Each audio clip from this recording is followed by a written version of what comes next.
मेरी माँ पापा के कमरे में अक्सर नहीं सोती थी। अगर किसी रात पापा के कमरे में सोती तो अगली सुबह मम्मी रोते-रोते बाहर निकलते।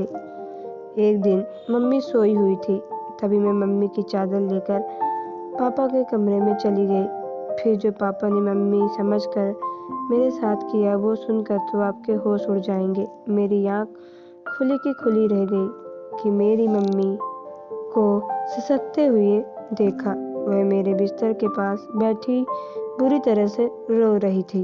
अपनी माँ को ऐसे देखकर हमेशा मेरा दिल तड़प जाया करता था, लेकिन मैं चाह कर भी कभी उनसे कुछ नहीं पूछ सकती थी।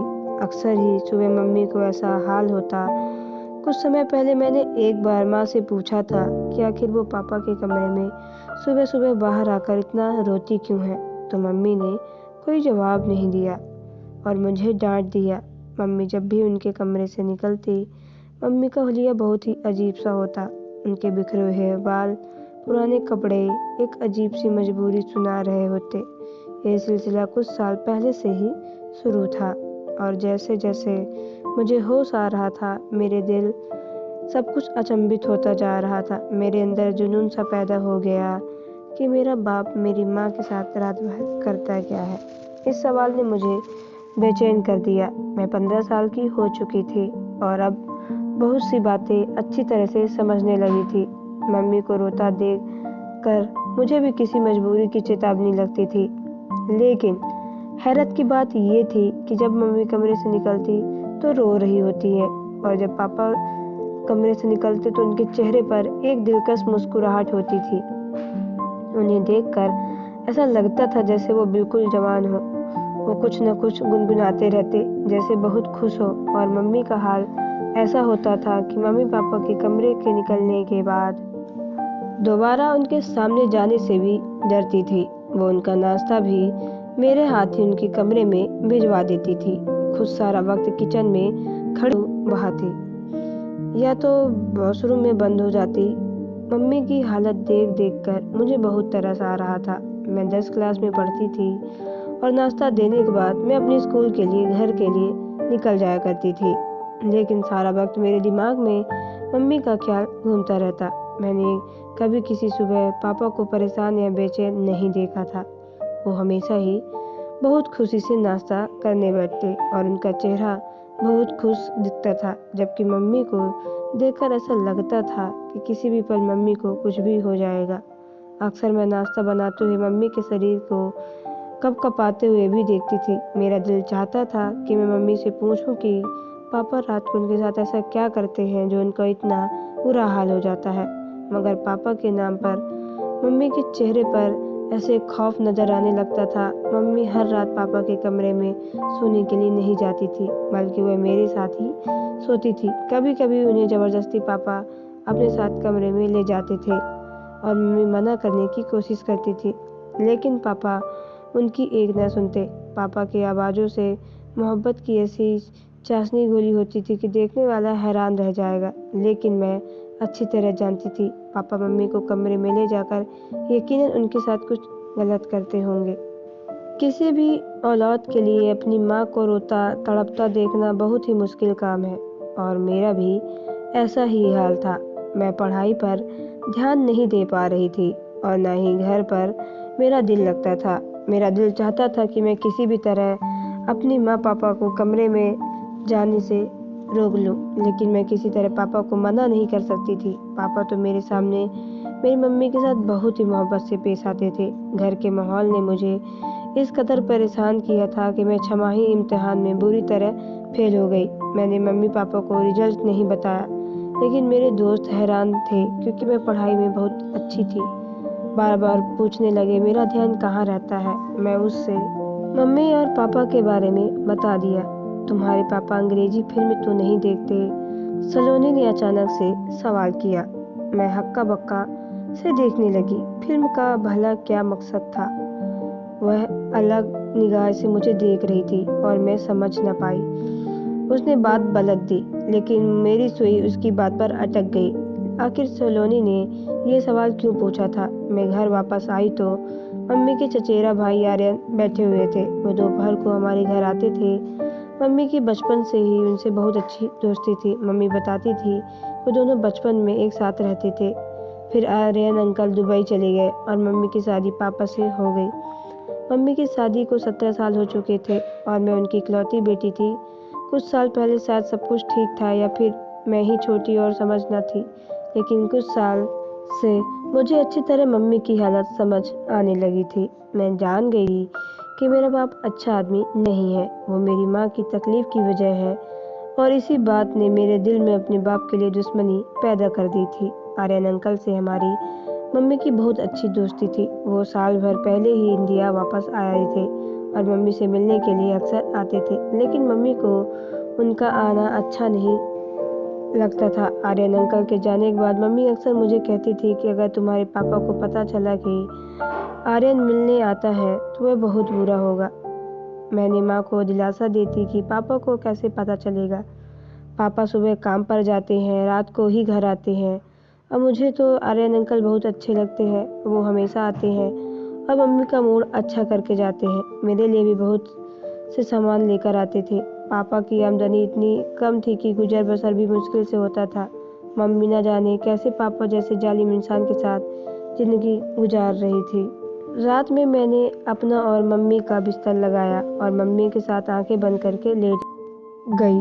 थोड़ी देर बाद पापा मेरे कमरे में आए। मम्मी मेरे साथ ही सोने के लिए लेटी हुई थी। पापा ने उन्हें साथ चलने को कहा तो मम्मी ने दबी दबी आवाज़ों से इनकार किया।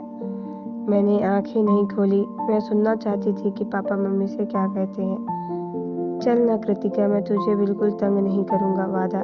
पापा की आवाज़ मेरे कानों में पड़ी, जिसमें मोहब्बत की मिठास थी। मुझे नहीं जाना तुम्हारे साथ, तुम हमेशा ऐसे कहते हो। मम्मी ने एक बार फिर इनकार किया।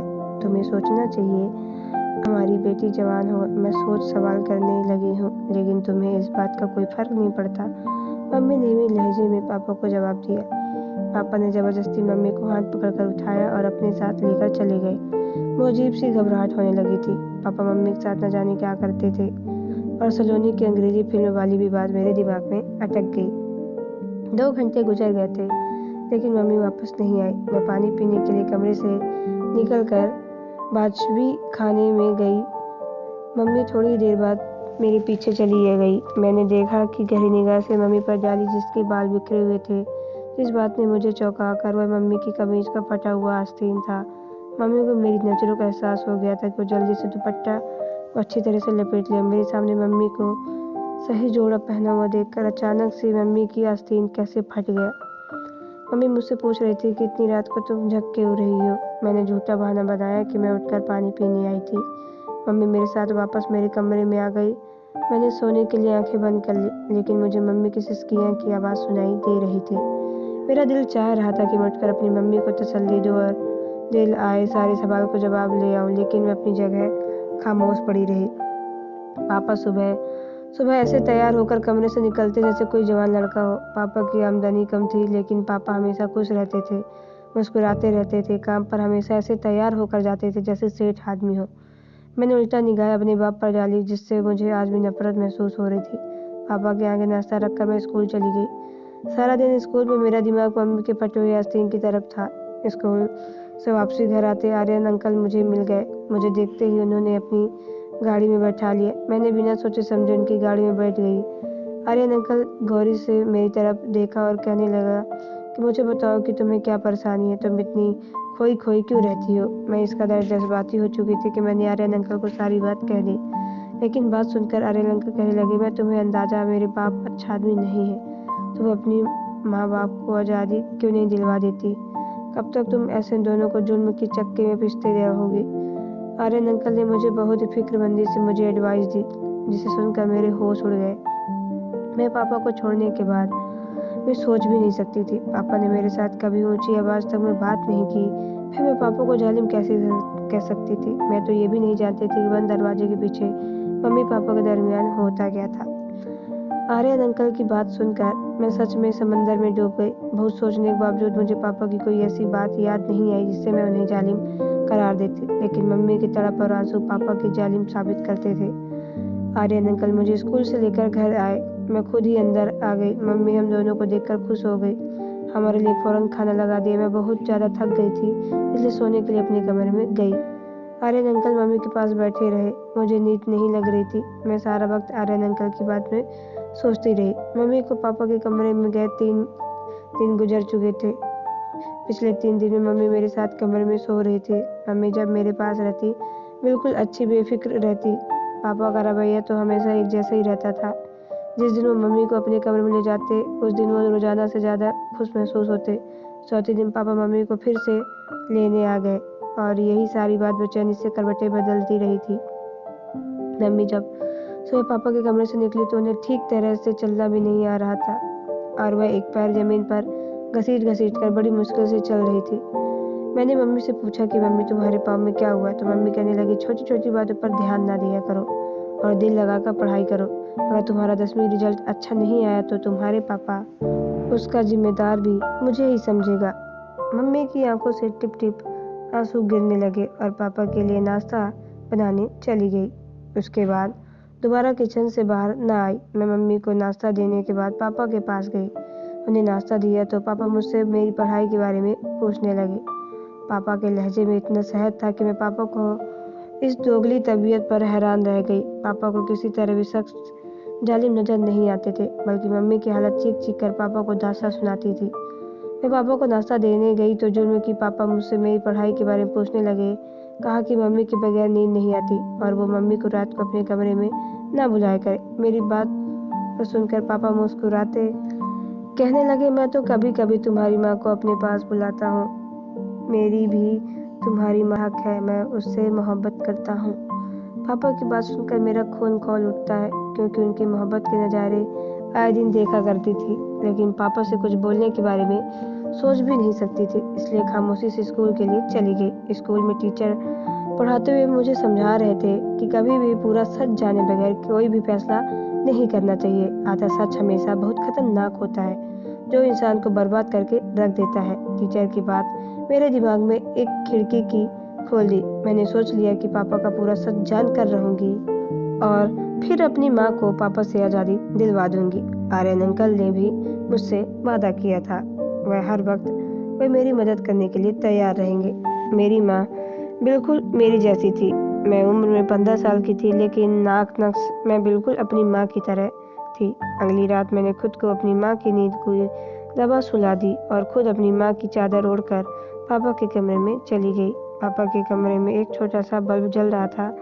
पापा अंधेरे की वजह से मुझे मम्मी समझ बैठे थे। मेरी खुश नसीबी थी कि कृतिका आज खुद चलकर मेरे कमरे में आई। पापा बहुत खुश हुए थे।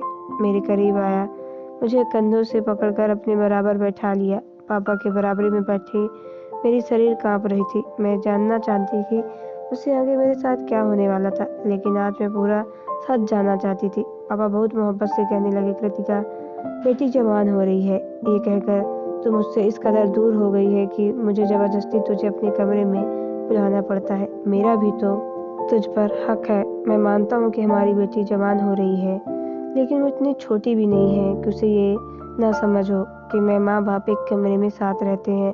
तू सारा दिन काम करके थक जाती है, चल अब सुकून से मेरे साथ सो जा। मैं तुझे अपने करीब देखकर खुश हो जाता हूँ। पापा को अंधेरे की वजह से मेरा चेहरा नज़र नहीं आ रहा था और पापा ने खुद ही मुझे अपनी तकिए पर लेटा दिया।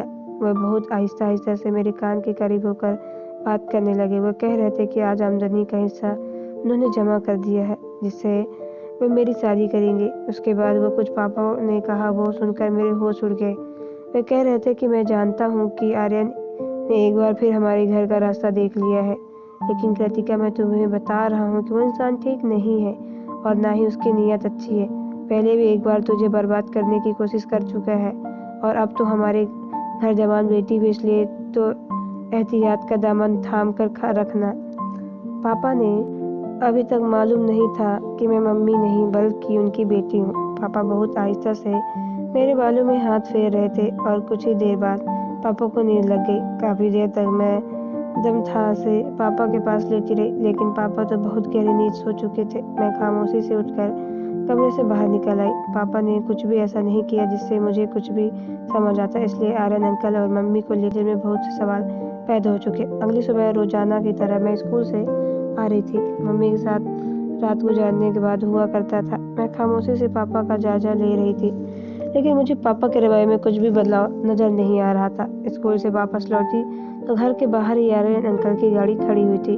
मैं हमेशा दूर से सलाम करके घर में आती थी, लेकिन आज मैं चोरी की तरह दबे पांव घर में घुस गई। मम्मी और आर्यन अंकल मेरे कमरे में एक साथ बैठे बातें कर रहे थे। उन्हें मेरी मौजूदगी का एहसास नहीं था। जो कुछ मैंने अपने कानों से सुना, वह सुनकर मेरे होश उड़ गए। मैं सोच भी नहीं सकती थी कि वो सच जिसे जानने के लिए मैं बेताब थी, वो इस कदर भयानक है। मम्मी आर्यन अंकल से हंसकर कह रही थी कि मैंने अपनी गुड़िया के दिल में उसके बाप के खिलाफ पूरी तरह नफरत भर दी है, और अब तो वो दिन भर नहीं है, और जब मेरी बेटी अपने बाप के खिलाफ खड़ी हो जाएगी तो मुझे ज़बरदस्ती मुझे अपने साथ इस रिश्ते में बांध कर रखा हुआ। लेकिन अब मैं आज़ादी चाहती हूँ। वह मुझे कमरे में लेकर जाता है। और तो दोस्तों, आपको ये स्टोरी कैसी लगी कमेंट बॉक्स पे ज़रूर बताएं। अगर आप मेरे चैनल पर नए हो तो चैनल को सब्सक्राइब करके बेल आइकन को प्रेस कर लें, ताकि आने वाली वीडियो का नोटिफिकेशन आपके मोबाइल पे सबसे पहले पहुंचे, क्योंकि मैं ऐसी ही स्टोरी आप लोगों तक लाती रहती हूँ। तो तब के लिए मिलते हैं नेक्स्ट वीडियो पे। Okay bye, take care.